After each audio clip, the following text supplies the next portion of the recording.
Welcome to the All Indeed Music Podcast. I'm Matt. I'm Jesse. And we're here with Bronson Hetzer from the Filthy Heathens. Yeah, man. Hell yeah.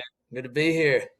How's it going? Good, brother. Just chilling out at the practice space, drinking a couple beers, restocking merch, doing all the fun stuff.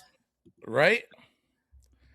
And so I got to ask, since you said you're at the practice space, are you guys still, I seen somewhere, I don't remember when I saw it, but you guys were practicing at a daycare. Is that still a thing? That is still the case.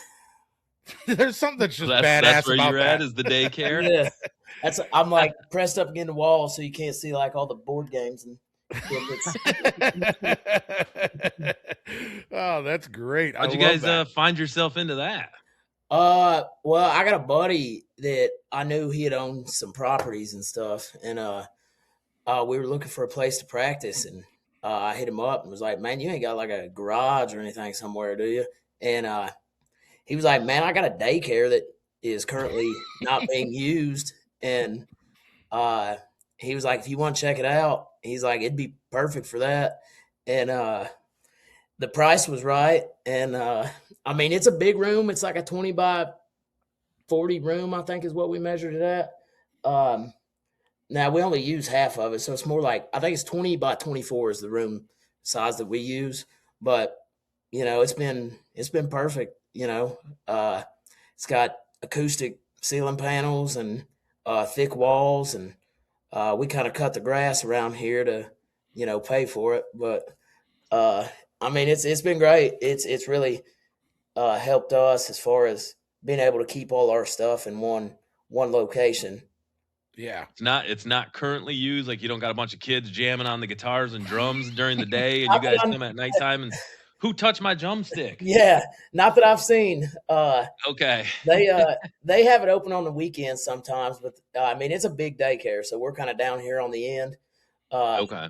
I don't think they come down on this side. I hope not, because we got a couple of beers in here and whatnot. You guys come in, find some passed out 4-year-olds with some guitars and drumsticks strung all over the place. Just creating rock stars, man. Stars in the making right there. So I know you guys have been just kind of blowing up since I first saw you guys online and started following you. I know your guys' like followers has been climbing. Is he going to start charging you more now that you guys are getting bigger? Like, I hope not, because you know, contrary to what it looks like on the internet, like we're still poor. Right. Like that's what he was talking about. We always joke around with our manager, Chris. We're always like, "Man, I can't wait to look back and laugh about how you used to have to buy sandwiches to keep us alive." It's funny what the internet does to people's perception of things. You know, we've had a lot of success, you know, in the last year on Facebook, and I had a guy comment here not too long ago because, you know, a year ago you couldn't even subscribe to our Facebook page, and now we're like pushing 90,000 followers. Yeah, and to subscribe, we do the bare minimum. It's 99 cents. Of that, Facebook takes 30 cents of it. Nope. And so we get 69 cents per subscriber. Nice. And some dude commented and was like, "Why would I subscribe to you guys? I see how many people you got. You guys should be paying me." And I'm like, dude, right now we've got, I think, 15 or 16 subscribers. So that works out to about $8 a month. What exactly would you like me to pay you? Because well, I just spent $50 sending koozies to our subscribers, so we ain't made shit. That guy's more than welcome to start his own podcast, get 90,000 followers, and then work up to having 15 subscribers. Right. Yeah, it's crazy. People think, though, if you start getting a bigger following, that all of a sudden you're just instantly rich, and it's not the case for, you know, podcasters or for artists. That Sure. You know, a lot of that stuff, and I just learned, and I don't know if you guys have run into this, that venues are now starting to take a percentage of merch. I knew record labels were kind of starting to do that. It used to be artists could make a nice living on merch, but have you guys run into that with venues taking a cut of your merch sales? No, not that I'm aware of. I know there's some festivals they'll try to do that, but Right. um if I'm not mistaken, most of the ones that where they do that, they've got somebody working your merch for you. Okay. Which, that makes a little more sense, but we've not run into that yet. No. Hopefully we Well, don't.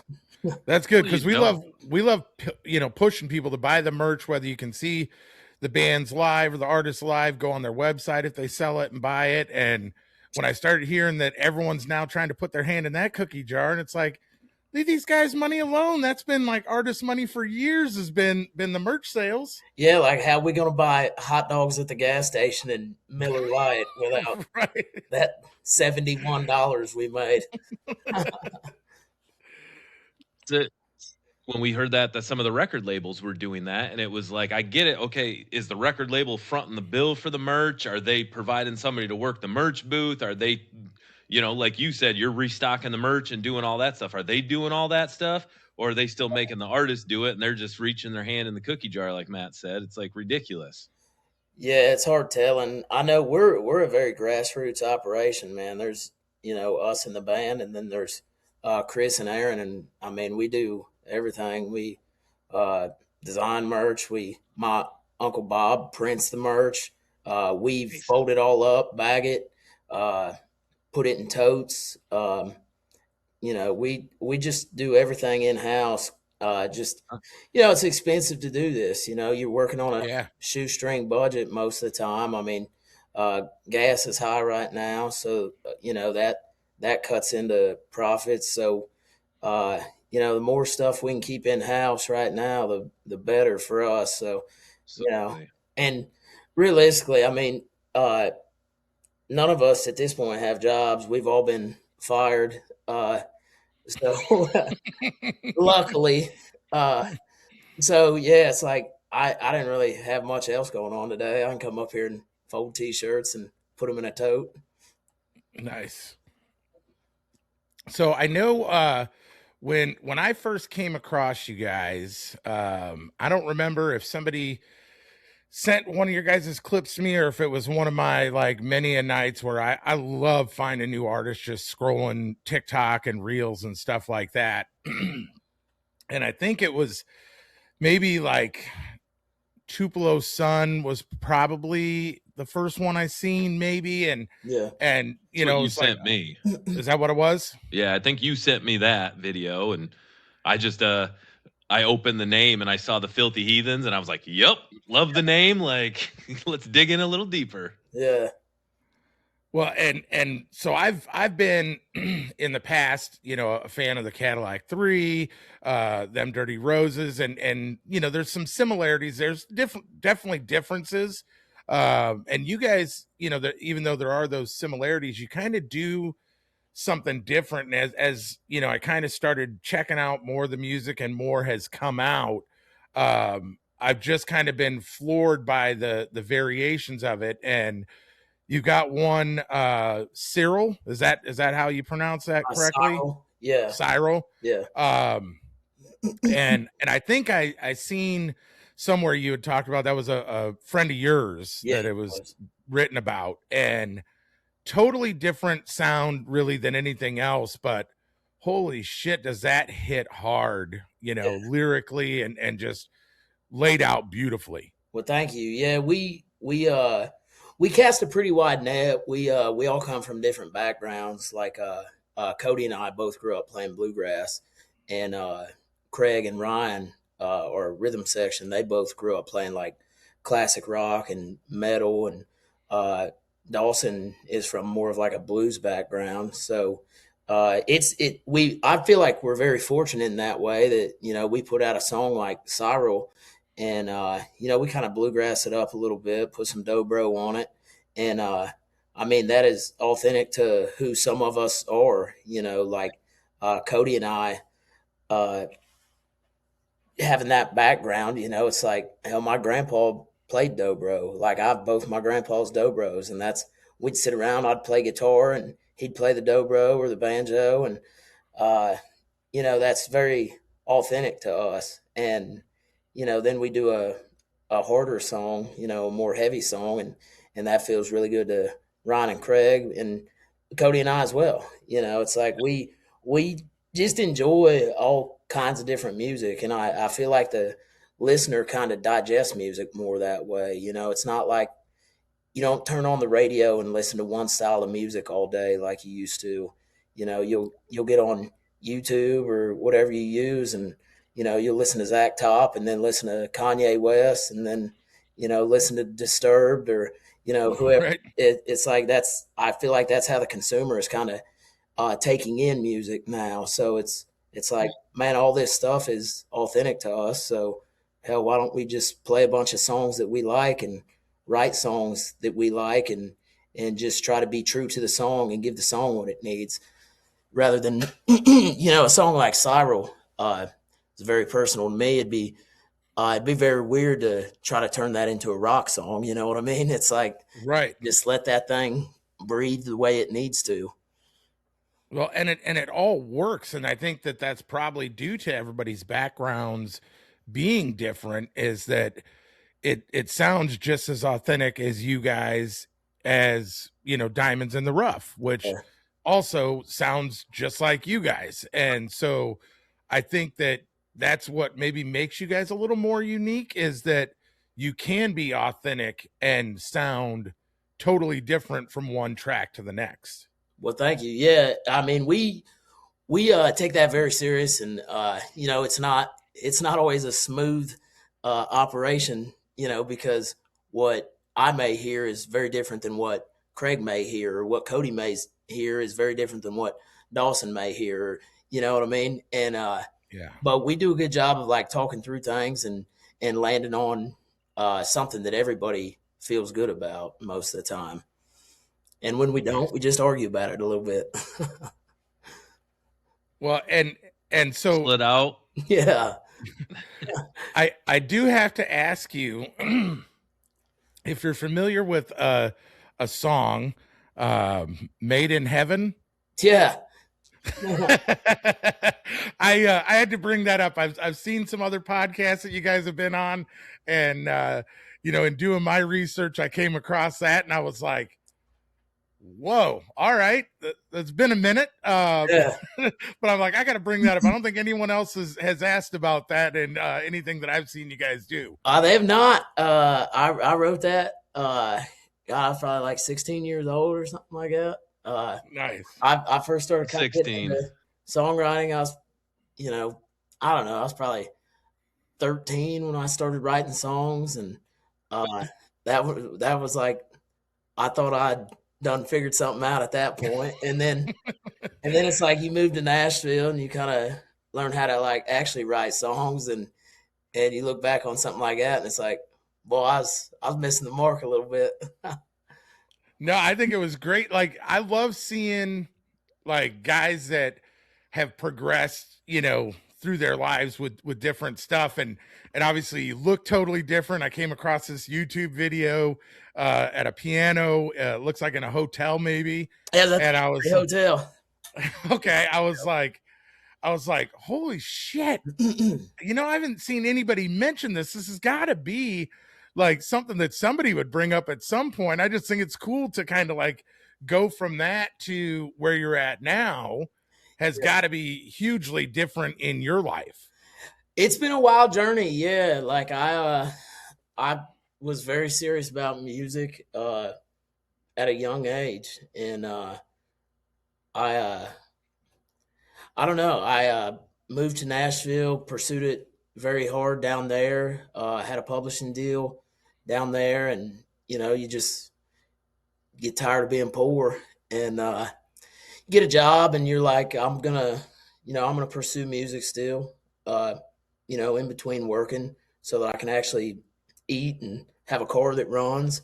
And then it just, I don't know, man. Nashville's it's a beast. I mean, I lived down there for 12 years, and it's an expensive place to be. I loved my time there, and but it's hard to tend to two mistresses. You know what I mean? It's like you're trying to pursue music while trying to also make a living. I mean, it's one's always going to be kind of on the back burner, and that's kind of where I found myself. And my dad passed away, and he lived down there as well. And when he passed away, I just kind of was like, well, I'm not really pursuing it any longer. So uh, why am I even here?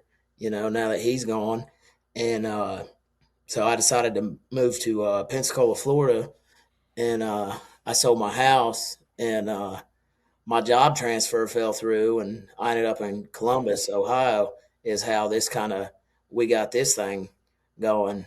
And that's in that song, "Diamonds in the Rough," where I say I left Sumner County for a Pensacola sunset. Like that's what Yeah. I was supposed to be doing, and ended up in fucking Columbus, Ohio, in like the winter time. Not as Not a great place to be. yeah. So yeah, it's been a long journey, man. You know, it's had its ups and downs, and I'm just thankful to have found myself back into it and in a position to like really pursue it hard again. In Nashville, were you doing like a solo thing, or did you have a band and the guys down there with you? No, I was just trying to songwrite. Okay. You know, you get down there, and I mean, there's just so many great artists and singers, and I just always felt like I was a good songwriter, and I felt like that was going to be the thing that would, you know, kind of elevate me. So I really focused most of my time and efforts into that. And, you know, I got back here to Ohio, and it was like, well, yeah, I could be the singer in a band in Ohio, no problem. You know, I'm not competing with all these Nashville cats. But, uh, but yeah, I mean, it's it's been going well. It's wild because I never really thought of myself as a singer like that, you know. Do you feel like leaving Nashville allows for more room for that authenticity? You know, we go to Nashville a lot. We love all kinds of music, and obviously, you know, country music is kind of like the main premise of our podcast, and you know, with that you get southern rock and you know some of the other kind of offshoots and bluegrass and everything. But anymore, I kind of feel like in visiting Nashville, it's changed to like this tourist kind of monopoly, but almost sometimes it feels that way with the music too, that you know it's like they're looking for one sound and one sound only. And I wonder, you know, do people kind of get pigeonholed into that, you know, because that's what the labels are wanting is a certain sound, and then leaving it's kind of like a breath of fresh air and like, okay, now I can kind of do me. I think so, maybe a little bit. I know that when I was down there, it kind of I would write something that I was really proud of, and you know I'd send it to uh, my guy 1010, and he'd be like, "Yeah, I don't know who I could hear cutting that," and it's like, well, man, that's a good song though. Like, aren't we trying to write good songs? And you know, it does kind of allow you to spread your wings. Like in our band, the Filthy Heathens, it's like trying to we're not trying to write for a certain thing. And when you're down there, you're always kind of thinking about like, hey, would an artist want to say this? You know, if you say something about having like an alcoholic stepdad or something like that, it's like, well, the artist might not want to say that. And Right. so when you're writing for cuts, you know, you do kind of have to watch what you're saying. You do kind of have to be a little more vanilla. Whereas you know, when you're writing for your own band, it's like, am I willing to say this? Yeah, 100%. So, Right. I mean, you can kind of cut out the middleman there and figure it out in real time. Like, yeah, I'd say that. Um, but I mean, there's some really good things about being in Nashville as well. You know, just the writing opportunities. You know, that's one of the things that I miss is like um, me and Cody and Ryan, we write a bunch together, but you know, I always talk about like if like Cody lived in Nashville for a while as well. And, you know, being down there, you're able to just set up appointments and, you know, if me and Cody and Ryan were all, you know, having 5 appointments a week, we'd go to put out a record and we'd have 100 songs to choose from. Right. Whereas we just finished up our record, and it's like we finished writing one of them in the airport and at the studio. And that's this one you guys just did down in Texas. Yeah. Nice. So I do want to talk about that, but I want to jump into a little bit because you guys recorded the last one in Muscle Shoals, right? Yes, sir. And I know like a ton of people aren't familiar, but I'm a sucker for Etta James. And I know she recorded there. How is that going into somewhere that has the history? And obviously there's so many more than her. I mean, you go down the list from Leonard and Bob Seger and Cher and the Stones and like almost everybody that's anybody at some point has walked through those doors. What's that like as an artist to go into a location like that to record? Well, I kind of feel like it's much like you were saying about Nashville, where it's like, once something is hot, people try to gravitate towards that. So like Bro Country happened, and then people started trying to do that. And I kind of feel like that's what happened down there in Muscle Shoals is like, that was the hot place to record. And then there was just a boom down there. And it was like, it was wild to be there just because it just looks like it did, and they've got pictures up in there, and it's like, damn, man, right here, like, here's Ronnie Van Zant standing right in this spot that I'm standing in. Like, here's the piano that Old Time Rock and Roll was recorded on. And here's the toilet seat that Cher sat on that they put on the wall very creepily. But true story. But man, it was badass, dude. Like, just there's like magic in those rooms. You know what I mean? You you get in there and you kind of feel like, all right, let's get down to business. Like I want to put my stamp on this place. And you go to the bathroom in the basement, and there's a gold record on the wall. There's just gold records on the wall everywhere, and it's like, nice, man. There's been a lot of people that's been able to really capture a vibe in this room, and so it's inspirational to be in something like that. And you guys played that all yourselves, right? I think I read somewhere that you guys brought your own instruments and just did it like, hey, you know what? We're going to be doing these shows on the road, and we're going to record it just like we would when people see us. Yeah, we recorded the all 5 songs in one day. Like including loading in, getting set up. We did it all in a day, and we just we went in and we laid it down like we play it. I ended up having to cut vocals once we got back in Ohio because we had a 4-hour gig, and where were we at? Huntsville, maybe. Somewhere else in Alabama the night before, and it was like 50 degrees, and we were outside, and I woke up the next day and I was like, I can't hardly talk. And so I tried to push through, and I ended up cutting all the vocals. But, once we got the mixes back, it was like, yeah, I better go ahead and recut these. Redo that. It sounded like I ate a cactus for breakfast before I got in there. But yeah, we cut it all in one day, and what it sounds like is what we sound like. We didn't add any auxiliary instruments, didn't do nothing. Nice. We didn't. That's awesome. We didn't even. Matt and I have talked. Go ahead. We didn't even layer it. We didn't even add like extra guitar tracks or nothing. It's just the 5 of us playing. It's awesome. Yeah. Matt and I have talked many times we love when you go to see somebody perform live and they're just as good as what you listen to them like on any of your streaming platforms or radio, whatever, or when they sound better live. Yeah. You get to those times where it's like you go in and you hear somebody live and they sound nothing like what you've heard them on the radio or on Spotify or whatever. And it's like, what the hell is this? And it's like, obviously that's super polished and super corrected in the studio. So when you get to cut something exactly how you guys are live, like that's like speaking right to our pulling on our heartstrings and everything like that. Yeah.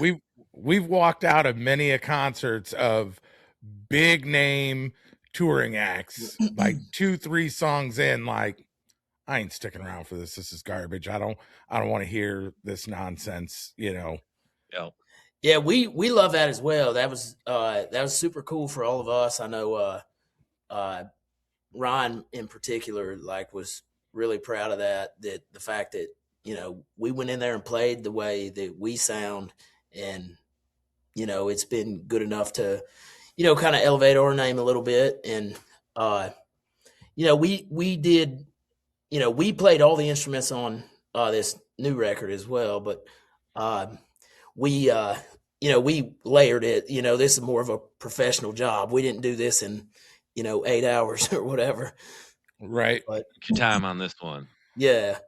So on the last one, I did have another question, and it's just from my ears. And so Devils Like Me, great song, by the way. Thank you. When I hear that, and I don't know if you've ever been told this or if this was intentional or not intentional, or you're like, lay off the freaking dope or whatever, but I was gonna say we're way out there.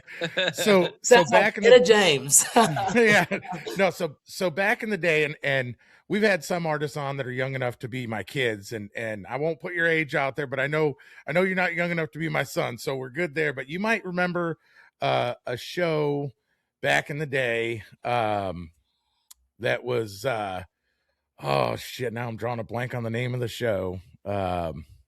Any rate, Joe Cocker, with a little help from my friends, was like the intro to that show. It's like a sitcom that I remember my mom used to watch. Might have been a little before your time, because I think I got about 7 years on you. But have you heard, or has anyone said to you that Devils Like Me and that have like a, like, when I first heard Devils Like Me for the first time, like, I'm like, why does that remind me of that song? And I still can't figure out why, but it reminds me of it. Joe Cocker is his like performance at Woodstock is like a big one for me. Like, there's some of these live performances that just like gravitate to me, and that his performance of that song at Woodstock is like one of those. Like, Okay. Woodstock '99, Korn, big one for me as well. Yeah. Tool, at the Reading Fest in '92, another one that is just like, man, that is just performing music. But yeah, like, I could see that. I don't know that anyone's ever told me that before, but yeah, like, I mean, Joe Cocker got down, dude, and that's like, I love that. I love when somebody is like living inside of a song like that when they're performing it, and that's, you know, that's what I try to do, you know, to my best of my abilities. But yeah, man, I mean, I take that as a huge compliment. Yeah, well, I was like, listen to it, and I had to like go and play that song and then come back to yours and then go play it again. And I'm like, I mean, it's not the same at all. I'm not saying that, but like, it's kind of giving me similar vibes. And I'm like, all right, cool. I'm gonna have to ask about that, whether it's just me hearing something or whether there's something there. So yeah, I take it as a huge compliment, brother. I appreciate it.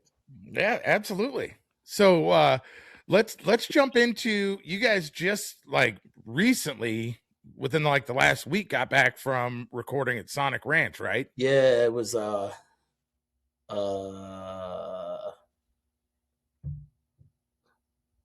sorry, dude, I have no idea what day it is ever. We got back less than a week ago, so like 5 days ago. Right. And that place is super cool. It's like the largest recording studio, like like you go stay there and record, and there's like nothing else like that on the planet. Yeah, it was badass, dude. You're on a pecan farm, like in the middle of the desert on the Mexican border, and yeah, man, it's got its own like ambiance as well. And you go eat breakfast at the main house, and you know they've got like chorizo and eggs, and oh hell yeah, like, oh yeah, it's just, man, it's just a whole vibe, dude. You go down there and you just like, live there. And I didn't answer my phone while I was there. I didn't talk to nobody, and just kind of dialed in. And you're in the studio at 1 o'clock in the morning, little buzz going, just kind of fucking around. And I mean, you can just do whatever whenever. And you're back in there at 9 o'clock the next morning. There's no rules really. It's just like make a record and kind of do it when it strikes you. You know what I mean? Like if you're in there and it's like, hey, man, we're kind of pissing the bed here on this. Like, will you go outside? Get a little drag off something, drink a beer, whatever you got to do, get your mind right, and you go back in and get back to it. I mean, it's a super inspirational place, man. Like, we're playing Stevie Ray Vaughan's guitar. I mean, just all kinds of cool stuff there. That's awesome. I'm there for. What's that? How long were you guys down there for? A week, 7 days. Yeah, week. Yeah. Nice. So yeah, I'd never heard about that place before until we were kind of like looking into it. And I was like, hell yeah, big ass pecan farm. Like, I'd go there and check it out. Yeah, dude, it's wild, man. Like, I think it's like 3,300 acres or something like that. And that's crazy. Like, Whiskey Myers recorded down there a bunch, and Nice. Whitey Morgan's recorded down there. And man, you can just kind of it's another place you can just kind of feel the energy there. You know what I mean? Well, I think there's something to kind of going back to what you were saying, that you can kind of just come and go as you please. So if I tell you, hey, I need you here at 8 a.m. tomorrow morning ready to record this song, you might wake up at 7, have a cup of coffee, and be like, I'm not there. Right. Right.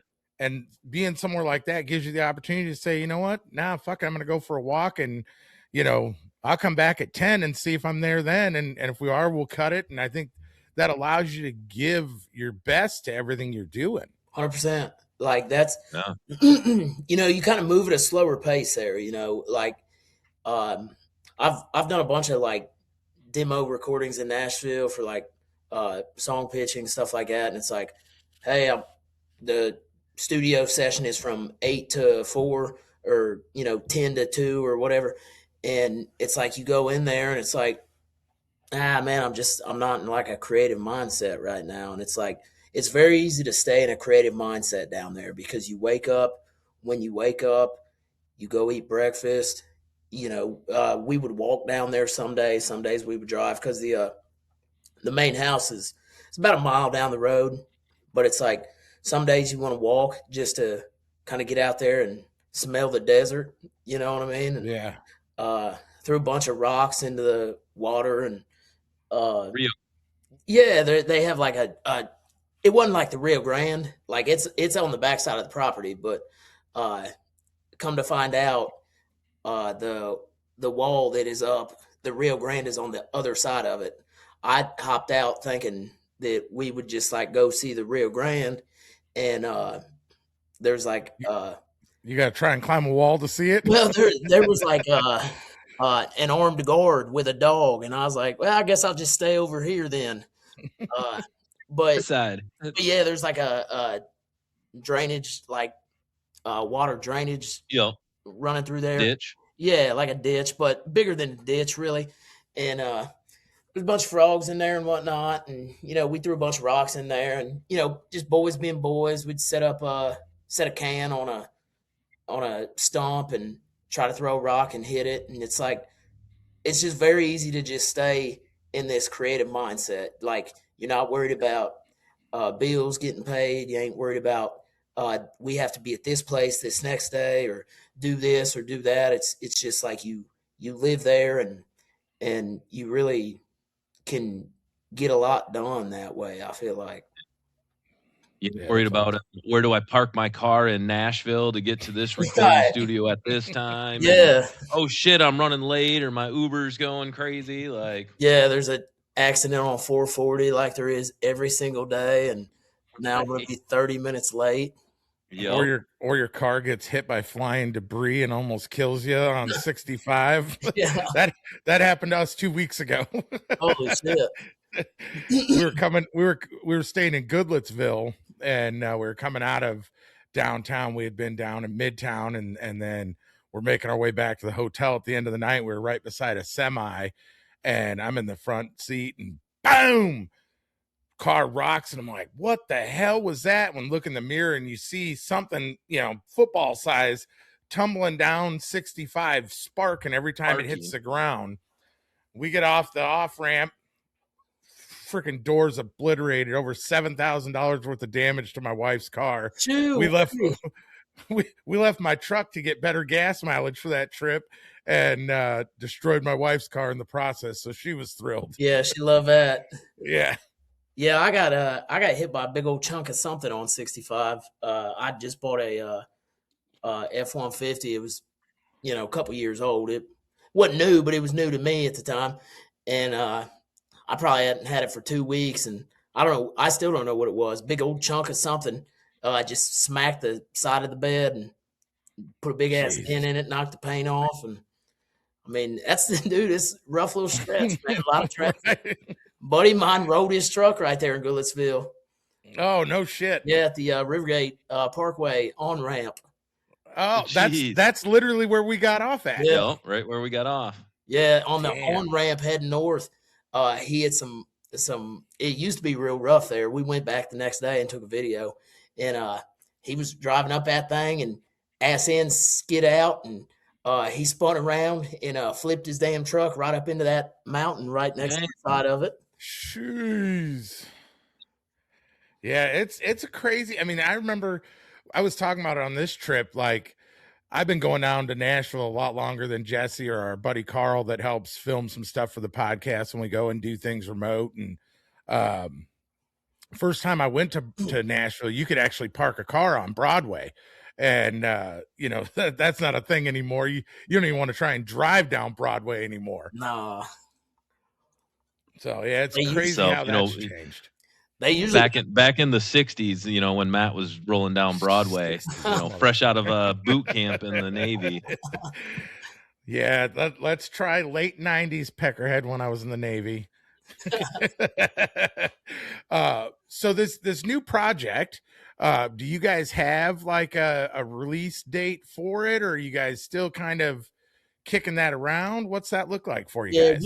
We don't have a release date yet. We're still waiting to get mixes back. We still got to master and finish up album art, all that. And, I'm hoping we'll probably have all that figured out here in the next couple of weeks. So we've got everybody lined up to do the mastering and all that good stuff. So nice. It won't be long. Are you guys in Columbus still, or are you in Dayton? No, we're in Dayton. So Dayton, is everybody there, or no? Not really. Okay. We usually say we're out of Dayton or Cincinnati. Like Cody lives closer to Cincinnati. Our practice space is in Dayton. Okay. Ryan lives about 40 minutes west of here. He kind of lives closer out towards Cody. Craig and I both live like 5 minutes from the practice space, so that's why it's much easier for Craig and I to do these. Yeah, but Dawson actually lives like 2 hours north of us. Like I don't even remember the name of the city. It's like Podunk, Ohio. Yeah, where Amish people live. But nice. Yeah, he might be in Michigan if it's Amish people. No, right. We've got ours too here. So, or he might be Pennsylvania. Might be that way. He lives like over like north of Columbus. Okay. So I think Manchester. Oh yeah, Manchester. Yep. Something like that. Okay. Or maybe Ashland, I think is something like that. He lives north of Columbus, but okay. But yeah, we're Columbus is just where I transferred, jobs to. Job. Yeah. Gotcha. Okay. So I was living in Nashville. It was like hell. I drove an hour to work every day anyhow because I was like Right. the town and living south of town. So we moved over here. My mom lives in Dayton area, so Okay. we moved over close Closer home. to Dayton. Yeah. Nice. So you got the new project that's is it coming out in 26 likely, or you think Yeah. will it push Oh to yeah, 20? dude. Okay. We're Okay. like we'd put it out today, dude, if we could. Like we're so fired up, man. Like uh it was like so the Etheridge uh album was like songs that I'd written, in Nashville and with my buddy Etheridge. Um, songs that I was looking to get cut by other people, stuff like that. And so we did the Muscle Shoals thing and Diamonds in the Rough, um, This Town Needs Rain.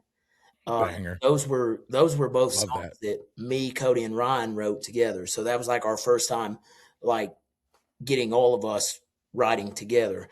And then this album here was written exclusively, other than one song. One song is a song that me and Etheridge wrote as well. It's called North of Hell. But outside of that, the rest of this album was written by um, me, Cody, Ryan, and Dawson wrote a couple of them with us as well. So like we're just fired up because this is like really what we sound like, you know what I mean? It's like Yeah. the Muscle Shoal stuff was like a introduction of us writing together and creating music together. And, now we've been able to do a lot more of that and really kind of everyone's got their own kind of stamp on the sound of the new record. And do you if you were to try and describe it, is it kind of like that where you're getting that bluesy feeling some and that bluegrass feeling some and then that like rockin' feeling some, or did you guys go a little more rock with this one or I would say this one's a little more rock in some ways, and it's a little back the other way in other ways. I mean, we've got a couple of ballads on this. We got a couple of uh, like just slammers that if you said that this was a just a rock song by a rock band, you'd be like, oh yeah, I can see that. And everyone's kind of influence showed up, and we tend to not fight. Uh, fight back against that. So if Ryan brings us a song where it's like, boy, this is heavy, we're like, yeah, let's write this son of a bitch. yeah, right? And and then we got other songs that are kind of there's one song on there that's kind of got a little bit of a folk feel to it, a little bit, but at the same time it hits this big old like Metallica breakdown thing. So Okay. so it's just a nice collection of everything that we do, and we're super proud of it, and can't wait to get it out. Hell, we can't wait to hear it back because we haven't even heard the mixes yet. Nice. Estimate to you guys like coming together as a band to where each person gets to kind of put their stamp on it. You know, like we were talking about, Matt sent me the original one, and then we kind of dig in and listen, and it's something that like I could put your playlist on. I'm a Spotify listener, so I can just go to Spotify, hit play, and it just kind of goes down, and it's almost like you're getting, like you were saying earlier, where you don't have to flip the station to hear something different. Right. I get one song where it's like I get the Leonard Skinner vibes, like kind of like, okay, yep, this is some southern country, old school, but then all of a sudden it flips to more classic rock, which is what I grew up on with my dad, is a lot of classic rock. And so it like your songs, I think for a new artist, I don't think I've had a new artist in the past 20 years that has transported me back to like me rolling around with my dad in his truck, him smoking his cigarettes, drinking his beers. We're rolling down back roads, listening to some, Eagles or something like that. But it instantly like transported me back. And then I'm like, and then, some of the other songs where it's a little more folky and bluegrass, where it's just like, Yeah. it's just like a perfect mix of everything to where you're not just one thing, to where if it's the same thing, like in Nashville, you hear a lot of the same thing. I Right. mean, how many people sound like Morgan Wallen nowadays? There's 15 different people that sound like Morgan Wallen. This is something that it's like, I can listen to this and every song's a little bit different. When and we enjoy that, you know. We don't want to get up there and play the same song 15 times, you know, Yeah.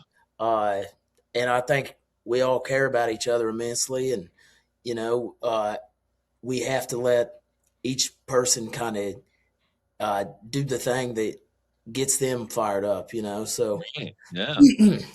we got a song on the new record called Strange, and it starts with the bass, and it was like Ryan was sound checking one day and he was doing this bass thing, and I was like, man, that's funky. And I started Yeah. like riffing over it, and it was like, man, we ought to write that. And Nice.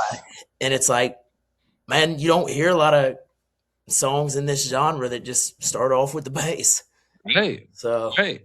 but Awesome. we just, man, we really just do what we like, and you know, we catch hell on the internet about stuff, but it's like, man, we don't care, you know. It's like, What do Yeah. you guys catch hell about? And I see your guys' videos and I'm like, I need to get to one of their shows because I want to party with these motherfuckers because they look like they just have fun. dude, we do. Yeah. That's the thing. It's like, man, people be on the internet like make fun of how we dress or dance or whatever, and it's like, brother, you think we care about that? Like, Right. you know what I mean? It's like we just, you know, we're trying to do what we like to do, and you know, if you don't like it, that's fine. But you know, it ain't gonna. It's not like somebody's gonna get on the internet and say something, and we're gonna be like, oh shit, this random person on the internet that has a giraffe as their profile picture said that Right. we shouldn't do this. We better think about changing things. Let's Right. change it all up real quick. Hold on. Time out. So, but yeah, man, we do have fun, man. Like people are paying money to see us play music now, and we think that we better give them a show and good music and you know just fun. You know, we want people to come out and have fun and put their phones down and just get lost in it with us for a little while. Can't do that. Sorry. Can't do that. Yeah. I have Man, a strict rule. Every show I go to, I got to get at least a 1 minute video and a couple pictures so that when I go through those stretches where I can't get to a show, I break out my phone and have a concert in my living room. I'll give you that. I'm gonna have the time going when I see you though. Say, hey, Yeah. See, time's up. Right. Yep. And I'm more of a live in the moment. Like I never take pictures. I never take videos, hardly ever.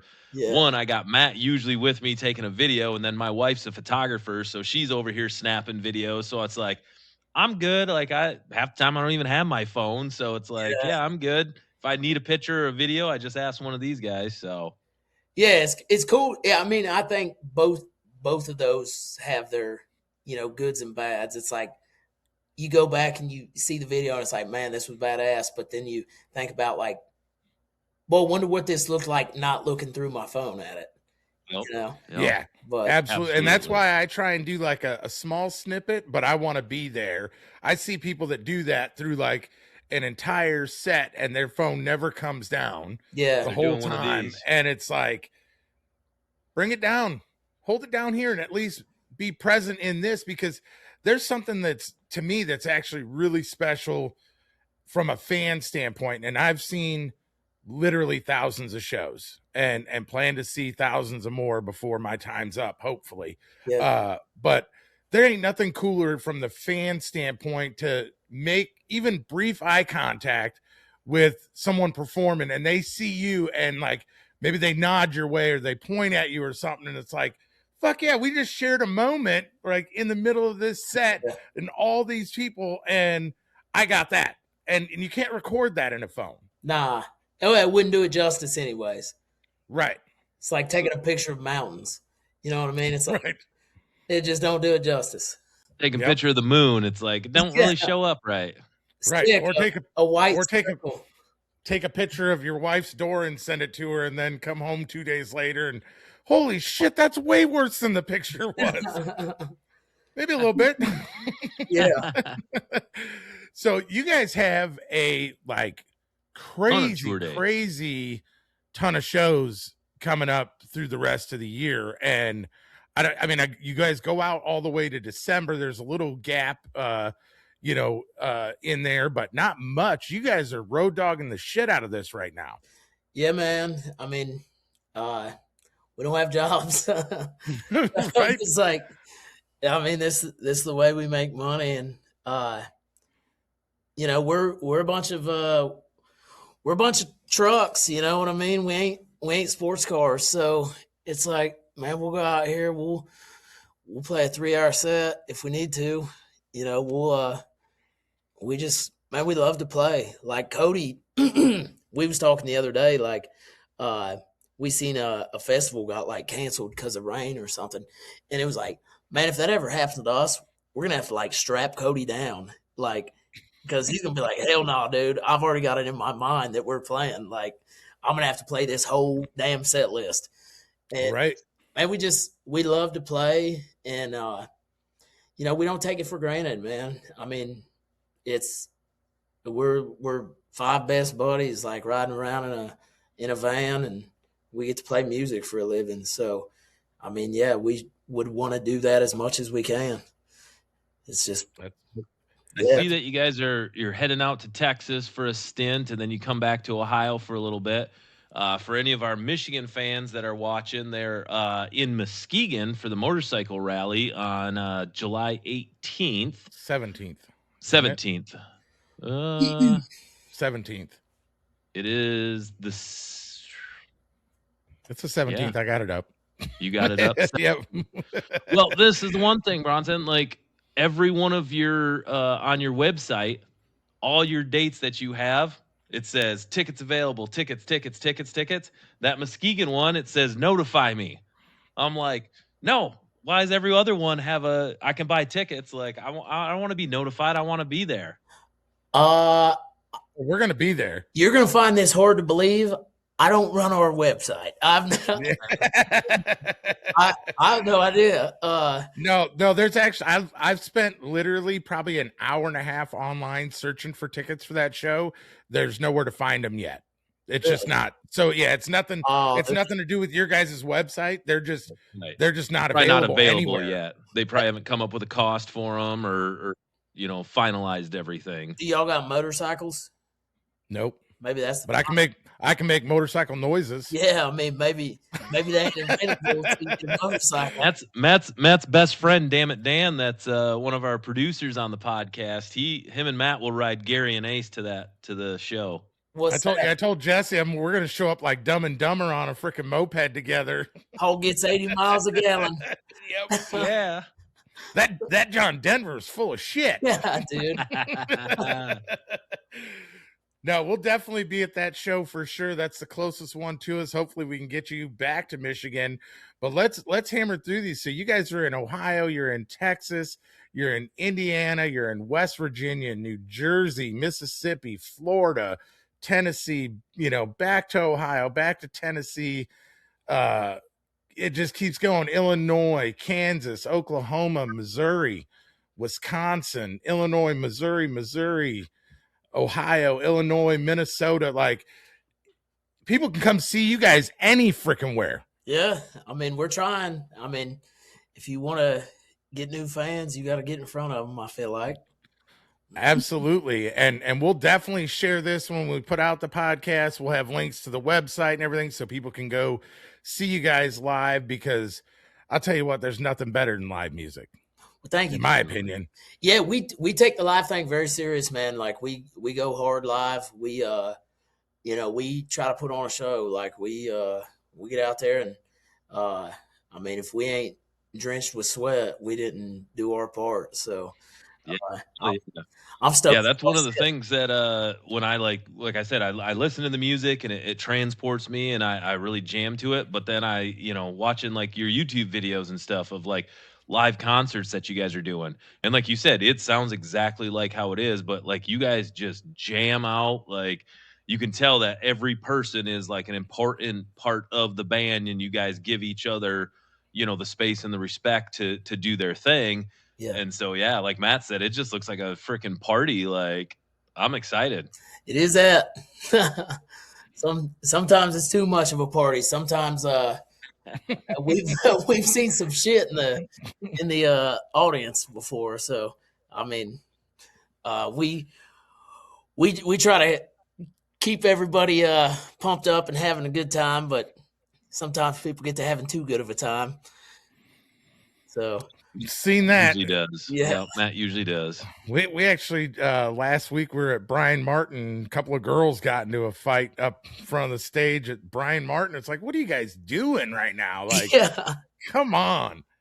yeah. We've actually not seen too many fights at our gigs, honestly. But you know, people like we have fun, man. People have fun when the band is having fun, you know, and I feel like Consume a lot of Miller Lights. yeah, people get to drinking, man. Well, they Hell have yeah. fun. Hell yeah. So fortunately, we've not seen many fights. So Well, that's good. It's never a good thing when people are fighting for a concert. It's like there's way more important things to do, like listen to live music and good shows than Enjoy it, yeah. Be in the Right. moment. yeah, right. hell yeah. Hell Well, yeah. I'll tell you what, like I said beforehand, you know, that's a 3.5 hour drive for me, and I'll gladly do that to see you guys live. So for those of you guys that follow the podcast, I don't think Jesse or I have ever put you guys on to bad music, not once, not even close to once. So we stand by the artists that we have on. We don't just put people on the podcast to do lip service. If we have you on, it's because we think that, you know, you're doing something special and we want to share you with other people. So when I'm telling you these guys are worth every bit of a 3.5 hour car ride, look at their tour schedule. I guarantee you they're within 3.5 hours of you. Get off your ass and drive to one of their shows and go see them. Buy some merch. Yeah. So I can be back in here packing it back up on. There you go. There you go. He can get back to the daycare. And a lot of our, shockingly, we're out of Michigan. A lot of our followers, like on Facebook, are from Texas. So they're doing a big Texas stint out there. So I guarantee that you guys are somewhere close to where they're playing. So make sure you guys. Our three top cities are San Antonio, Indianapolis, and Louisville. So those are where we got the most people watching, and you guys are all over in all of those areas. So yeah, Texas has been big for us as well. We've got our Spotify is covered with Texas. We shot that Diamonds in the Rough video down there in Galveston, and okay. Texas has been good to us, man. Like ever since we put out that Diamonds in the Rough video, it's like Texas just really caught on. Yeah. That song's a banger. That is a banger. I think that's kind of how it's going. I think Nashville is kind of like focused on the bro country, and Texas is kind of picking up like the southern outlaw, you know, more honky tonk, and you know, they've always had that red dirt scene, and it just kind of meshes well with it. Right. Yeah. Well, hell, Texas got its own like charts and everything. Like I was a co-writer on a song in Texas Artist Cut It that went #1, and I mean it's on the #1 on the Texas charts down there. Like I didn't even realize they had their own thing like that until he cut that song. Awesome. Hell yeah. Well, we'll let you get going. I know you've had a long day packing merch and everything, and you know, thank you for taking the time to sit down with us. Like, yeah, man, definitely appreciate it. Yeah, absolutely, man. Looking forward to meeting y'all in person. We'll make sure Miller Lights. Yeah, make sure we'll put on a show. We'll drink a couple Miller Lights. Absolutely. All right. Well, thanks for coming on. Like I said, you guys check out the Filthy Heathens, Spotify, YouTube, Amazon Music, Pandora, wherever you get your music. Check them out on the socials. They're on TikTok, Instagram, Facebook, anywhere you find. FilthyHeathens.com is their website. You can check out all their tour dates there. We're on jukeboxes now as well. Not Touch Tunes, but the other one, the AMIs. Nice. Okay. So, nice. Badass. Plus, they got one of the coolest names in like music, like right now. Like, come on now. Hey, I'm serious. Hey, we've talked about that before. It's like, well, we nailed it on the name, man. Like, you know, we've had a bunch of people where they're like, I think I've heard of that before, and it's like, I don't think they have, but it just sounds like you would have heard of it before. Well, and that was before we cut out real quick. That was actually accidental from like a group text that you guys were doing, right? Yep. Trying to come up with a name and just like somebody fires something off in a group text, and it's like, Filthy well, that's who we Heathens. are. Yep. That's what it is. I think life is that way, man. I think Yeah. stuff happens if you're paying attention. You'll kind of get the fruit from that tree, you know. Yeah. It's like Absolutely. Diamonds in the Rough has been huge for us, and it's like that's a story about a guy that I used to play at his honky tonk that owned a couple of titty bars and a used car lot and a honky tonk. And it's like, you know, that I've known about that for years, and it's like you just finally put it all together, and it's like, man, I ought to write a song about this. Man, it looks like I need to switch When we professions. see you guys Own a honky thank you tonk, so car much. dealerships, and a couple You titty guys bars. Make Hell sure you're yeah. following them, and we will catch everybody next time on Heck yeah. Later. Yeah, man. Yep. I'm out, man. It's Guess on he's you gonna now. take all the money from the car lot and head over to the titty bar. Man, you'd be all right. Be like, we're live down here at Jesse's Classy Lady. We got the Filthy Heathens on stage right now. Come on Main down. stage. Hell yeah. Oh shit. You know what? I can't wait till July. We're gonna have some fun, Bronson.